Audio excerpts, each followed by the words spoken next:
ಈ ಜ್ಞಾನೋತ್ಸವ ಕಾರ್ಯಕ್ರಮ ಹೆಸರು ತುಂಬಾ ಅರ್ಥಗರ್ಭಿತವಾಗಿ ಈ ಜ್ಞಾನೋತ್ಸವನ್ನ ಈ ದಿನದ ರಸಸಂಜೆಯ ಕಾರ್ಯಕ್ರಮದೊಂದಿಗೆ ಪ್ರಾರಂಭ ಮಾಡ್ತಾ ಇದ್ದಾರೆ. ಈಗಾಗಲೇ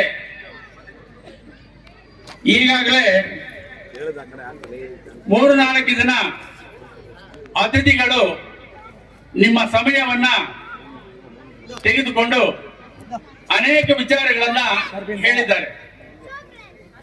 ಡಿ.ಒ. ರಾಮಚಂದ್ರ ಅವರು ಹಾಗೂ ವೆಂಕಟರೆಡ್ಡಿ ಅವರು, ಅದರಲ್ಲಿ ವಿಶೇಷವಾಗಿ ನಮ್ಮ ಖಾಸಗಿ ಸಂಸ್ಥೆಗಳ ಅಧ್ಯಕ್ಷರಾಗಿರುವಂತಹ ಶಂಕರ್ ಅವರು ತುಂಬಾ ಕೂಲಂಕುಷವಾಗಿ ವಿದ್ಯಾರ್ಥಿಗಳನ್ನ ನಮ್ಮ ಖಾಸಗಿ ಶಿಕ್ಷಣದಲ್ಲಿ ಯಾವ ರೀತಿ ತರಬೇತಿ ಮಾಡ್ತಾ ಇದ್ದೀವಿ, ಅದಕ್ಕೆ ಪೋಷಕರು ಯಾವ ರೀತಿ ಸಹಕರಿಸಬೇಕು ಅಂತ ಹೇಳಿ ತುಂಬಾ ಚೆನ್ನಾಗಿ ಮನವರಿಕೆ ಆಗಿರುವ ರೀತಿಯಲ್ಲಿ ಹೇಳಿದ್ದಾರೆ. ಆದರೆ ನನ್ನ ಒಂದು ಕಾನ್ಸೆಪ್ಟ್ ಏನಪ್ಪಾ ಅಂತ ಹೇಳಿದ್ರೆ, ಈ 4 ಜನ ಆಡಿರುವ ಮಾತುಗಳನ್ನ ತಾವೆಲ್ಲ ಆಲಿಸಿದ್ದೀರಾ, ಕೇಳಿದ್ದೀರಾ. ಈಗ ನೀವು ಕೇಳಿರುವ ಭಾಷೆಗಳನ್ನ ಅರ್ಥ ಮಾಡ್ಕೊಂಡಿದ್ದೀರಾ. ಮುಂದೆ ನಾವು ಏನು ಮಾಡಬೇಕು ಅನ್ನೋದನ್ನ ಇವತ್ತು ಇಲ್ಲಿ ತೀರ್ಮಾನ ಮಾಡ್ಕೊಂಡು ಹೋಗ್ಬೇಕು ಅಂತ ನನ್ನ ಒಂದು ಅನಿಸಿಕೆ.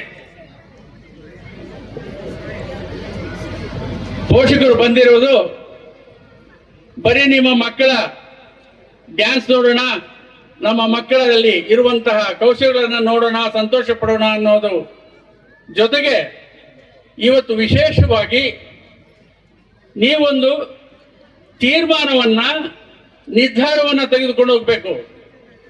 ನನ್ನ ಮಗು ಮುಂದೆ ಏನಾಗಬೇಕು,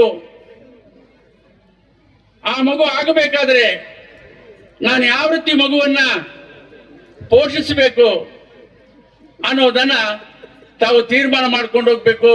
ಇದೇನಪ್ಪ ಇವತ್ತು ಇಲ್ಲಿ ಬಂದು ನಾವು ಕೂತು ನಮ್ಮ ಮಕ್ಕಳ ಡ್ಯಾನ್ಸ್ ನೋಡೋಣ ಅಂತ ಹೇಳಿದ್ರೆ ಒಂದು ತೀರ್ಮಾನ ಮಾಡ್ಕೊಂಡು ಹೋಗಿ ಅಂತ ಹೇಳ್ತಾರಲ್ಲ ಅನ್ನೋದರ ಮಾತಿನಲ್ಲಿ ಸ್ವಲ್ಪ ದಯವಿಟ್ಟು ತಾವು ಅರ್ಥ ಮಾಡ್ಕೋಬೇಕು, ಗಮನಿಸಬೇಕು ಅಂತ ಹೇಳಿ ತಮ್ಮಲ್ಲಿ ನಾನು ಮನವಿ ಮಾಡಿಕೊಡ್ತಾ ಇದ್ದೀನಿ. ಮಾತೃ ದೇವೋಭವ, ಆಚಾರ್ಯ ದೇವೋಭವ, ಅತಿಥಿ ದೇವೋಭವ, ಈ ನಾಣ್ಣುಡಿಯಲ್ಲಿ ನನ್ನ ಒಂದು ಅರ್ಥ, ಇವತ್ತಿನ ಒಂದು ಮಕ್ಕಳನ್ನ ತುಂಬಾ ಹತ್ತಿರವಾಗಿ ನೋಡುವಂತದ್ದು ತಾಯಂದರು ನನ್ನ ಮಗು ಏನಾಗಬೇಕು ಅಂತ ಹೇಳಿ ನೀವು ಕನಸು ಕಂಡಿದ್ದಾದ್ರೆ ಆ ಕನಸನ್ನ ನೆನಸು ಮಾಡೋಕೆ ನಮ್ಮ ಶಾಲೆಯಲ್ಲಿರುವಂತಹ ಎಲ್ಲ ಶಿಕ್ಷಕರು ಮತ್ತು ಆಡಳಿತ ವರ್ಗದವರು ಸಿದ್ಧವಾಗಿದ್ದಾರೆ ಅಂತ ಹೇಳಿ ನಿಮ್ಮ ಹೇಳೋಕ್ಕೆ ನಾನು ಆಶಿಸುತ್ತೇನೆ. ನೀವು ಕನಸು ಕಂಡಿದ್ದಾದಲ್ಲಿ ನಿಮ್ಮ ಕನಸನ್ನು ನೆನಸು ಮಾಡೋಕೆ ನಾವು ಸಿದ್ಧವಾಗಿದ್ದೀವಿ ಅಂತೇಳಿ ಮತ್ತು ಪೋಷಣೆ ಮಾಡಿದರೆ ಯಾವ ರೀತಿ ಮೌಲ್ಯಗಳನ್ನ ರೂಢಿಸಿದರೆ ಆ ರೀತಿ ಮಗು ಕಲಿಯುತ್ತೆ. ಆ ಒಂದು ನಿಟ್ಟಿನಲ್ಲಿ ನಾನು ಜಾಸ್ತಿ ನಿಮ್ಮ ಸಮಯವನ್ನು ತೆಗೆದುಕೊಳ್ಳಕ್ಕೆ ಹೋಗಲ್ಲ. ನನ್ನ ಕಡಾಖಂಡಿತವಾಗಿ ಏನಂದ್ರೆ, ಮುಳಬಾಗಿಲು ತಾಲೂಕಿನಲ್ಲಿರುವಂತಹ ಎಲ್ಲಾ ಮಕ್ಕಳು ನಮ್ಮ ಮಕ್ಕಳೇ. ಆ ಮಕ್ಕಳಲ್ಲಿ ವಿಶೇಷವಾದ ಒಂದು ಜ್ಞಾನ ತುಂಬಿ ಉತ್ತಮವಾದ ವಿದ್ಯಾಭ್ಯಾಸವನ್ನು ರೂಢಿಸಿ ಮುಳಬಾಗಿಲು ತಾಲೂಕಿನ ಘನತೆ ಗೌರವಗಳನ್ನ ಹೆಚ್ಚಿಸಬೇಕು ಅನ್ನೋದೇ ನನ್ನ ಒಂದು ಮನವಿ. ಇದಕ್ಕೆ ಕೆಲವು ಉದಾಹರಣೆಗಳನ್ನ ಕೊಡಬೇಕಾದ್ರೆ, ಮುಳಬಾಗಿಲು ತಾಲೂಕಿನಲ್ಲಿ ಅನೇಕರು IAS, IPS, KS ಅಧಿಕಾರಿಗಳಾಗಿದ್ದಾರೆ. ಉತ್ತಮವಾಗಿ ದಕ್ಷತೆಯಿಂದ ಕೆಲಸ ಮಾಡ್ತಾ ಇದ್ದಾರೆ. ಅದೇ ರೀತಿ ನಮ್ಮ ಎಲ್ಲಾ ಮಕ್ಕಳು ಆಗಬೇಕು ಅನ್ನೋದೇ ನಮ್ಮ ಆಸೆ. ಈ ನಿಟ್ಟಿನಲ್ಲಿ ಇವತ್ತಿನ ಒಂದು ಕಾರ್ಯಕ್ರಮದಲ್ಲಿ ಈ ಶಾಲೆ ಅತಿ ಉತ್ತಮವಾಗಿ ಕೆಲಸ ಮಾಡ್ತಾ ಇದೆ. ಶಾಲೆ ಬೆಳಿಬೇಕಾದ್ರೆ ನಿಮ್ಮೊಂದು ಸಹಕಾರನೂ ಬೇಕು.